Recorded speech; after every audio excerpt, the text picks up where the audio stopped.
from the perspective of influx of people, we're getting close to 500,000 people every year, or in this past year, we got 500,000 people that moved into the state of Florida, which is incredible. I don't know how we're going to sustain it with the amount of space that we have. And I know in my area, commercial construction has suffered because residential construction has been so prevalent. You're shaking your head, so I'm assuming you feel probably that same pain.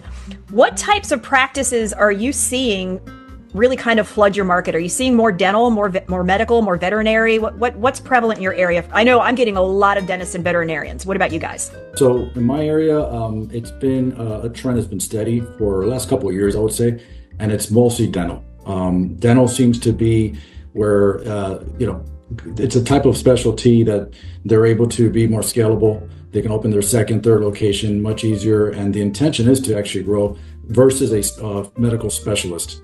Versus dermatology.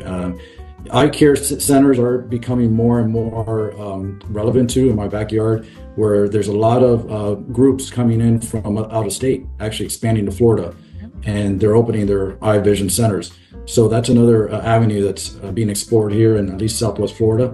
And then also med spas is coming up more and more. So I would say those are the more popular. From what I'm noticing is more of a demand in my area here.